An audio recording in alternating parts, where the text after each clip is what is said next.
Les amis, je vous propose qu'on se fasse le react. J'ai très envie qu'on regarde ensemble la vidéo que j'ai sortie il y a 7 ans. Je vous remets en contexte. Il y a 7 ans, je suis à Caen encore. J'habite à Caen. J'ai sorti genre 6 vidéos. J'ai très envie de discuter avec plein de gens, rencontrer plein de gens. On a déjà parlé de la créativité. J'avais à l'époque adopté mon chat dans une SPA, donc j'avais interviewé la personne qui bossait à la SPA et tout.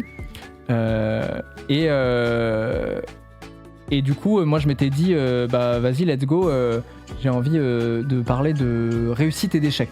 Et à l'époque, je tombe sur le TEDx de Panayotis. Il avait fait un TEDx, je vous invite à aller le voir, il est vraiment très cool.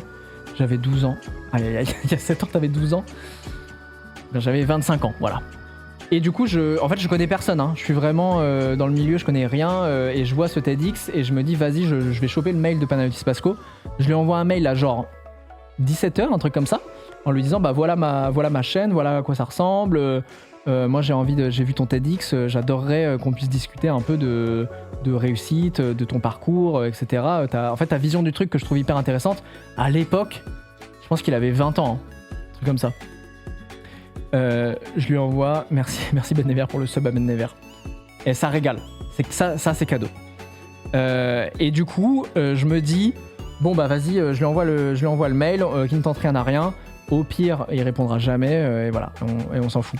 Je lui envoie le mail, il est genre 17h, et je reçois un mail à 4h du mat, où il me dit, ah vas-y, j'ai regardé, j'avais sorti genre 5 vidéos. Il me dit, ah je viens de regarder, je me rappelle, il avait dit très feel good ta chaîne, let's go, faisons ça. Je me dis, mais c'est incroyable. Je lui dis, bah, écoute, je suis à Caen, donc faut qu'on se cale une date, je viens à Paris, et puis on se cale ça, quoi. À l'époque, je vous remets dans le contexte, à l'époque, il était chez Quotidien. Et vous allez voir, la remise en contexte a son importance. Je trouve ça incroyable de regarder ça 7 ans après, parce que on voit tout ce qui s'est passé depuis. Déjà le changement de nos têtes, mais aussi on comprend tout ce qui se passait dans sa tête qu'il pouvait pas dire. Je trouve ça vraiment cool. Donc bref, je le contacte, il me répond, je lui réponds, et après j'ai plus de nouvelles pendant genre 6 mois, un truc comme ça. Et du coup je le relance, en fait je ressors quelques vidéos et tout, je le relance, je me dis bon vas-y, peut-être qu'un jour on y arrivera. Et je crois qu'au bout de, non j'abuse pas 6 mois, mais allez, 6-7 mails de relance, etc. Il me dit vas-y, on cale une date. Et bref, on se retrouve à Paname, à la Coulée Verte, plus précisément. Je vous mets là. Hop. C'est trop marrant. Et j'ai fait un live à l'époque, il y a 5 ans là. Là ça met il y a 6 ans, mais je crois qu'il arrondit un peu. La vérité, c'est peut-être plutôt 6. Oh là là. Ça va les pubs ? Pour me faire gagner à moi-même de la moula, ça n'a aucun sens. Comme ça. On dirait que je suis apeuré. D'ailleurs, cette introduction a été tournée entièrement à Caen. Hop. Ah oui, j'allais dire, mettons-nous plutôt en 1080p. On est déjà en 1080p, ça régale. Je me rappelle plus exactement ce que je raconte, hein, pour être très honnête. Donc franchement, j'ai hâte de revoir. Vous allez me dire si c'est trop fort ou pas. Salut toi. Je suis sûr que tu t'es déjà fait au moins une fois une de ces remarques. Ouais, ça va le son ? Plus fort, moins fort, vous êtes bien ? Parfait le son. Allez. Trop bien. Je me rappelle, je m'étais dit, j'avais pris 3 potes et je m'étais dit, ah vas-y, on va faire une intro un peu scénarisée et tout. Je pourrais refaire en vrai. C'est toujours un peu kitsch en vrai. Salut toi. Je suis sûr que tu t'es déjà fait au moins une fois une de ces remarques. Ça se trouve, il va y avoir des dingueries, tu vas pas les voir venir. J'espère pas. Mais je crois que c'était assez safe. Ouais, j'ai essayé une fois. Ça n'a pas marché. De toute façon, t'as les rêves et t'as les réalités. Voilà. Typiquement la clope, je sais pas si on a le droit de la montrer. Bon, voilà. De toute façon, je connais personne dans le milieu.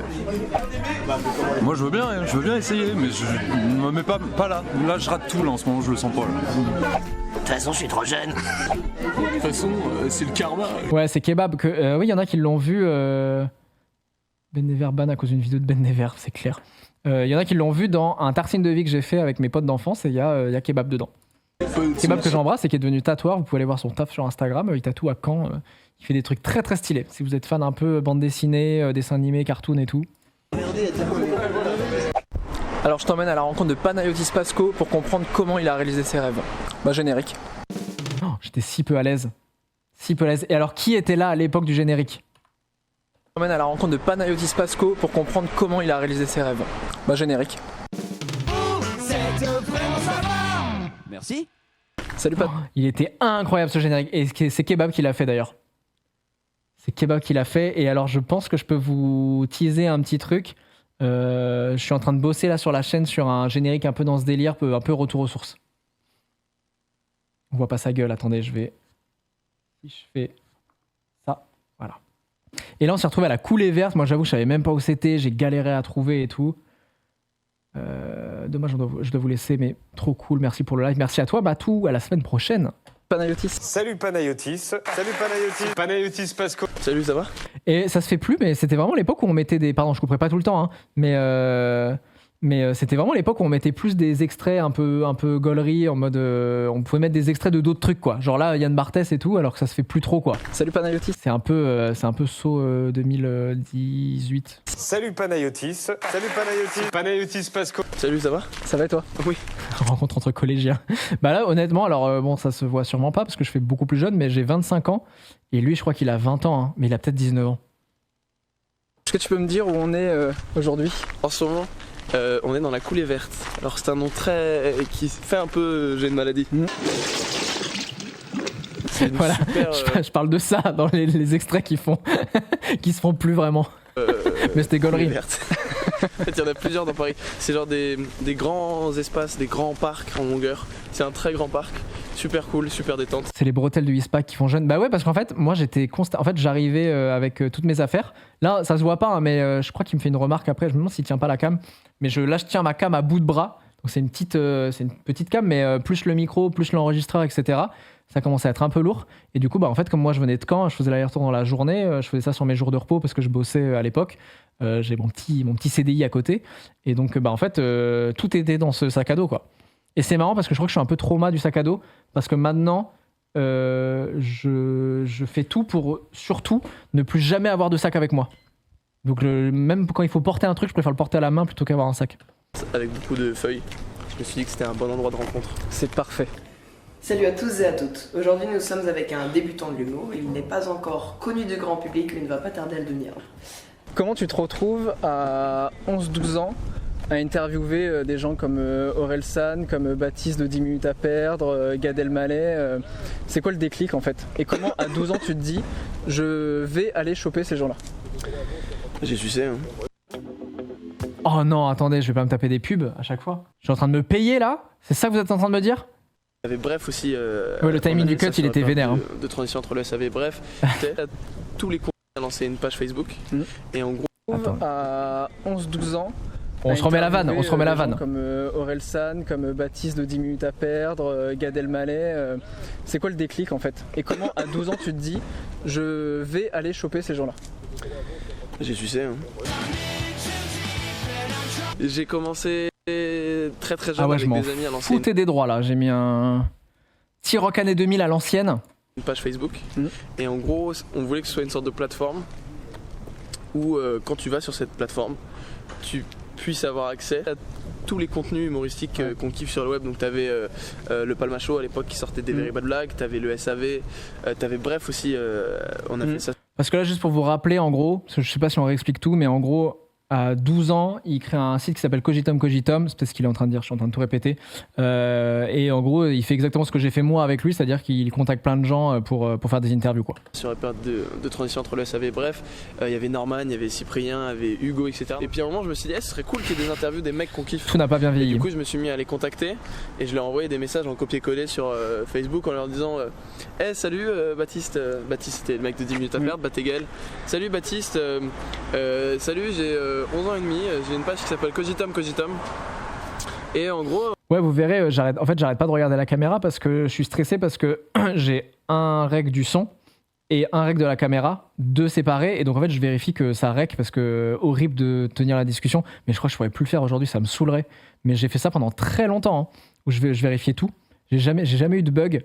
J'aimerais te poser des petites questions par mail, et j'ai envoyé ce message en copier-coller à au moins 150 personnes.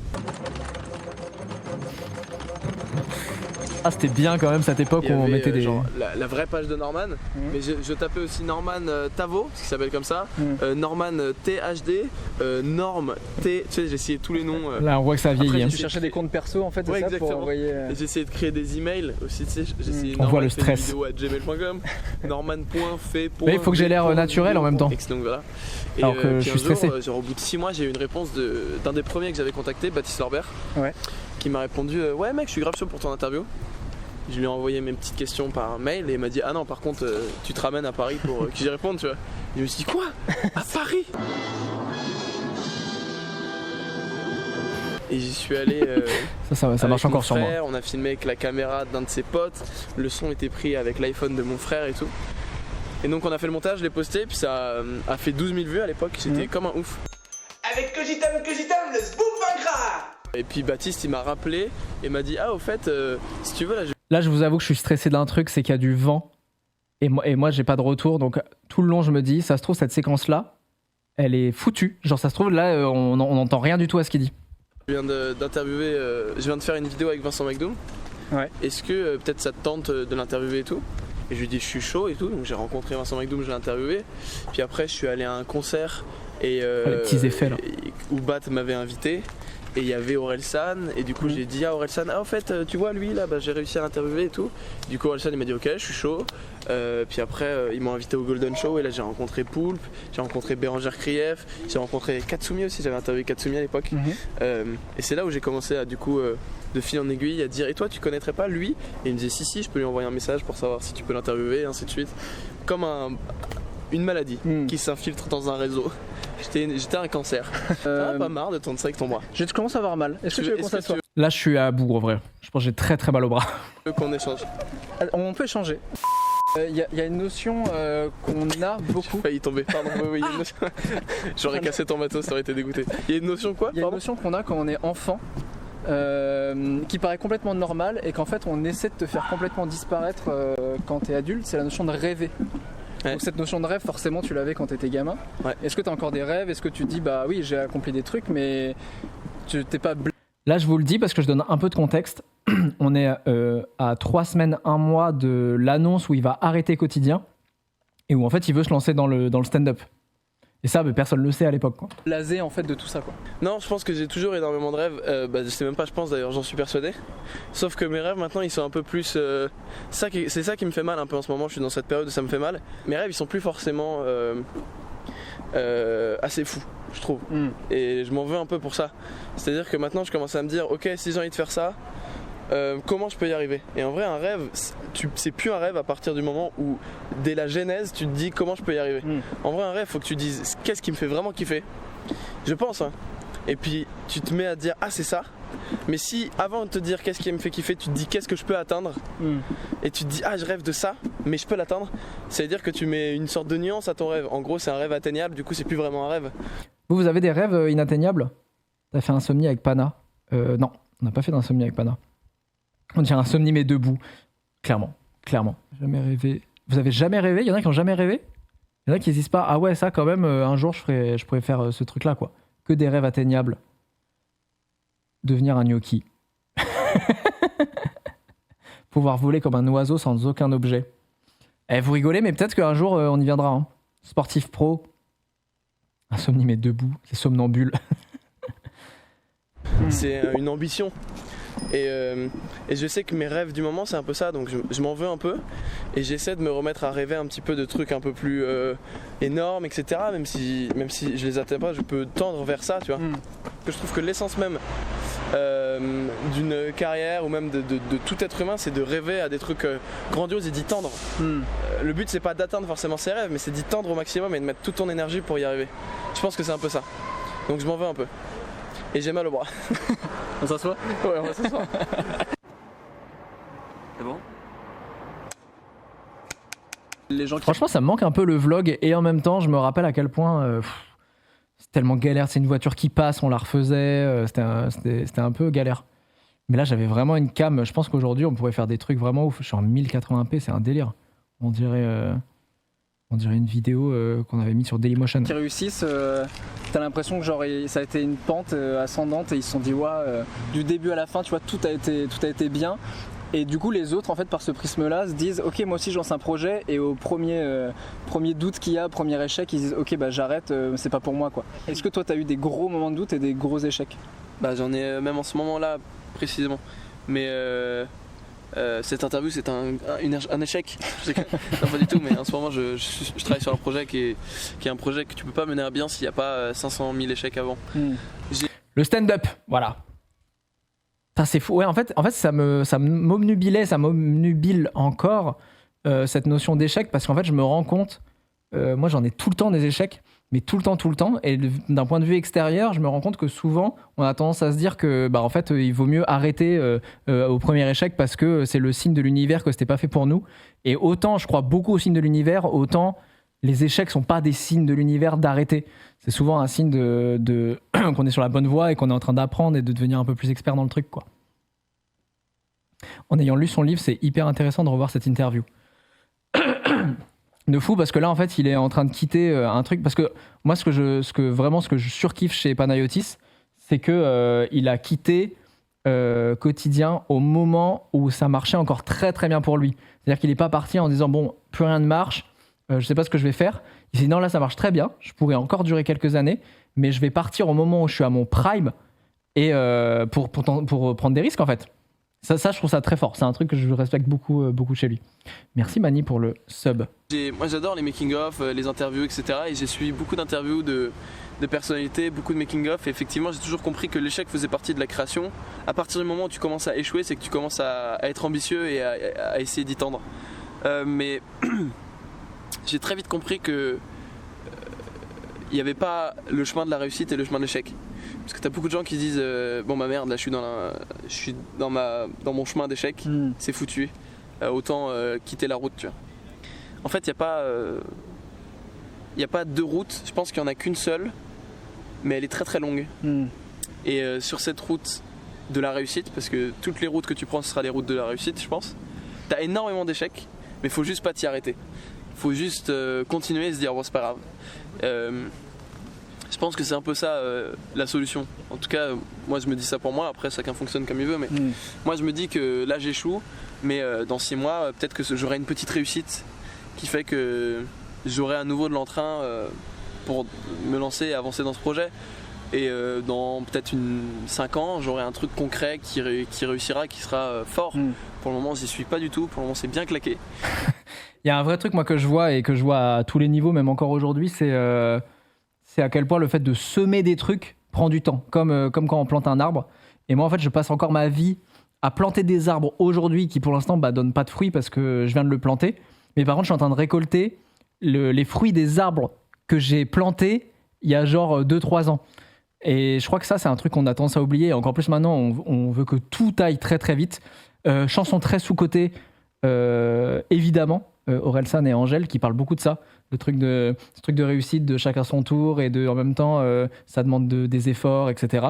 Et que des fois je suis dans une spirale où il va y avoir 2-3 jours horribles, j'ai aucun invité qui me répond, j'ai plus d'inspi, j'arrive pas à faire les trucs et le surlendemain d'un coup tout se débloque dans la même journée, on sait pas pourquoi. Il y a tous les bons trucs que j'avais lancés la semaine d'avant qui sont en train de porter leurs fruits. Donc je crois que c'est dans tous les projets, il y a beaucoup ce truc-là. Grave pareil, les retombées, souvent 3 ans après mise en œuvre. Bah ouais, souvent c'est ça, et dans les projets entrepreneuriaux aussi, mais dans la vie en général aussi. Je me souviens de ses débuts, il mérite tout ce qui lui arrive, le Panayotis, et il est très fort. Un arbre donne des fruits après plusieurs années. Absolument. Alignement des astres, ouais. Ça fait du bien d'entendre ça. Bah en fait, je pense qu'on est tous... En plus, ce qui est fou, c'est que moi, j'étais persuadé qu'il y avait un moment dans ma vie où genre la chaîne... Là, aujourd'hui, en vrai, mon rêve, je vous le dis très honnêtement, mon rêve quand j'ai lancé ma chaîne YouTube, c'était de devenir youtubeur, donc d'en vivre, que ce soit d'être youtubeur professionnel. Parce qu'il y a plein de youtubeurs où c'est pas forcément leur métier, ils sont youtubeurs quand même. Mais je voulais être youtubeur professionnel, je voulais en vivre, je voulais faire que ça, rencontrer des gens. Je voulais gagner ma vie en rencontrant des gens qui ont des discours intéressants, qu'on peut partager et qui font réfléchir les gens. Mais à l'époque, on part de loin, hein. On parle d'un gars de 25 ans, de Caen. Je connaissais personne qui avait une quelconque notoriété, je connaissais aucun youtubeur. Mes parents, ils sont pas du tout artistes, donc même mon entourage, il n'y avait pas d'artistes et tout. Donc je voyais pas de gens en fait qui pouvaient faire ce que je voulais faire. Et en fait, quand tu vois pas, t'as l'impression que ça n'existe pas.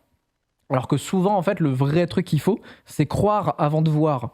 Et nous, on a tendance, comme saint Thomas, si on peut citer un petit peu l'Ancien Testament, on a tendance à dire non, moi je crois que ce que je vois. Et en fait, je suis arrivé à Paris en ayant la certitude que ça pouvait exister et que je pouvais faire ça.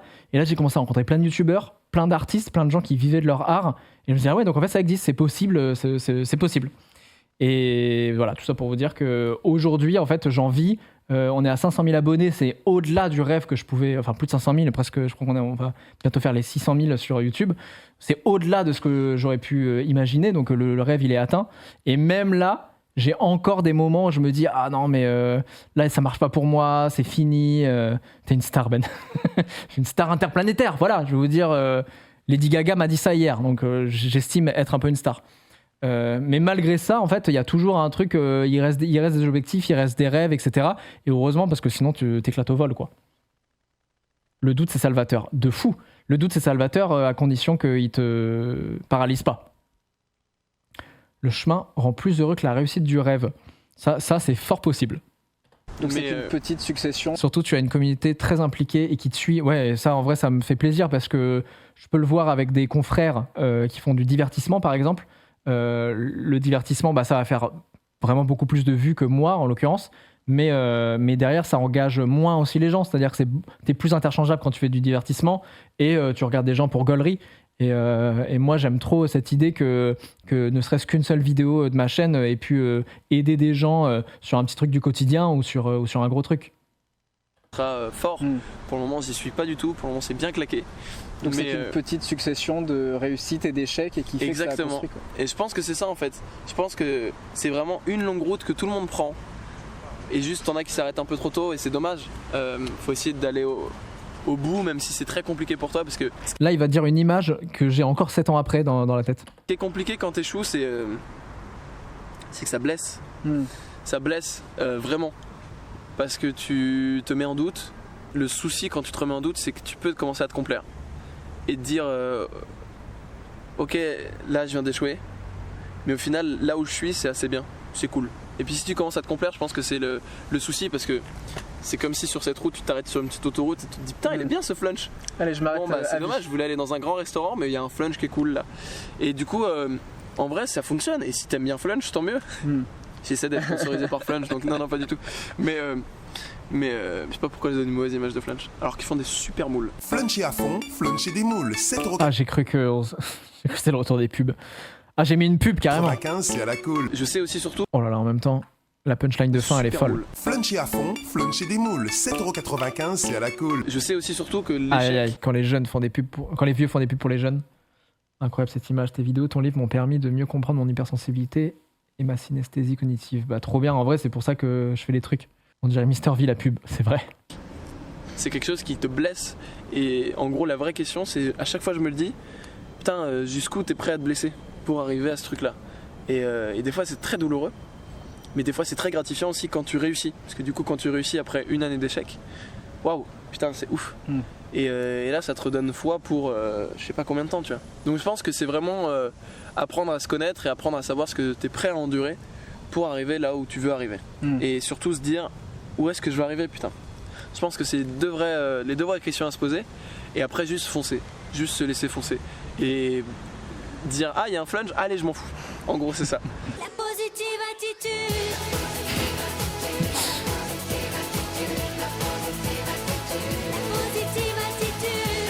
Mais attends, en fait, je crois que toutes les pubs dans la vidéo elles reviennent à Laurie là en fait. J'ai mis beaucoup trop longtemps, je suis un fou.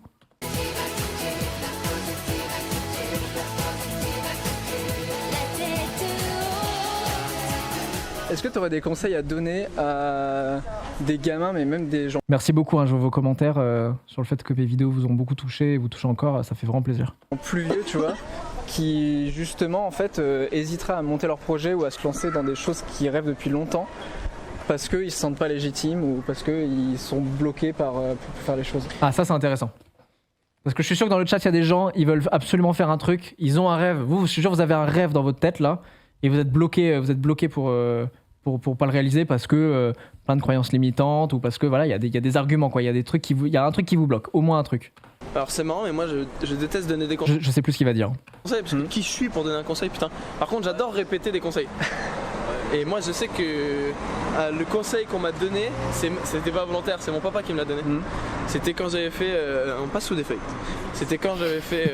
J'adore commenter, je fais l'audio-description. Il y a un vélo bleu dans le champ. Et une de mes premières interviews, je l'avais montré à mon papa et tout. Et ma maman m'avait dit c'est génial, mon frère m'avait dit c'est trop cool, et mon père il m'avait regardé, il m'avait dit bon, t'as foiré là, mais c'est pas grave, tu vas travailler un gros goût et la prochaine fois ce sera bien. Et je m'étais dit waouh, mais c'est vrai en fait, quand tu foires, t'as juste à travailler et la prochaine fois tu foires pas, c'est aussi simple que ça. Et ça m'a rassuré pour bon nombre d'années, parce que je me suis dit en fait, quand tu foires un truc, putain mais c'est pas grave, juste fais la même chose en travaillant un peu plus, en te disant pourquoi j'ai foiré. Ah j'ai foiré à cause de ça, ok on va travailler ça alors, et du coup tu foireras plus. Et voilà, et en gros c'est un des meilleurs conseils qu'on m'ait donné. Si vous avez envie de lancer des projets, que ce soit monter votre entreprise de boulangerie ou monter un film ou monter une comédie musicale, il suffit de se dire que si vous testez pas, vous pourrez pas foirer. Mais si vous foirez, ça veut dire que vous avez testé. Et si vous avez testé, ça veut dire que vous êtes sur la voie de la réussite. Faut juste persévérer. Punchline. Putain, 19 ans quoi. Je pense que c'est le conseil que je peux répéter, en tout cas. Enfin, c'est ce que j'ai compris. Ou alors juste mon père est méchant et voulait me faire comprendre que j'étais une merde. T'as foiré, enculé. Ça se trouve, et moi j'ai dit ah merci monsieur. Cool. Je sais pas. Chacun sa version de l'histoire. Ouais, les regards caméra, j'en pouvais plus. Mais c'est grâce à ces regards cam que ça n'a jamais arrêté Drake. Toi, c'est quoi ton rêve et t'es prêt à quoi pour le réaliser? Tu peux me le dire en commentaire. Et abonne-toi à cette chaîne si tu veux suivre la suite de mes aventures. Bah ouais. Allez, salut. Oh, j'étais si mal à l'aise devant la cam. Merci. Incroyable. Ah, ça me fait plaisir en vrai en fait, je suis content de revoir ça parce que je me dis putain, c'est quand même fou à quel point ce que je fais aujourd'hui le même sens. En fait, c'est ouf à quel point la forme a changé parce que j'ai plus de moyens, j'ai des envies un peu différentes, YouTube aussi a changé. Mais par contre, j'ai envie, genre cette vidéo, on pourrait avoir le même discours autour d'une table en mode podcast quoi. L'authenticité était déjà tellement là. Merci beaucoup, c'est cool hein. Tout pour faire remarquer tes yeux incroyables. Je suis ton stream avec ma mère en mangeant, quel plaisir, bienvenue Pilou. Pilou 298, attention aux autres Pilou. Tu sais que j'ai dit merci de la même façon que dans le générique pendant au moins 6 mois dans cette vidéo. C'est fou comment ce générique il a hanté des gens. Vraiment il est très fort. Ce générique est très très fort, fait par Kebab. À l'époque on l'a regardé pendant longtemps hein.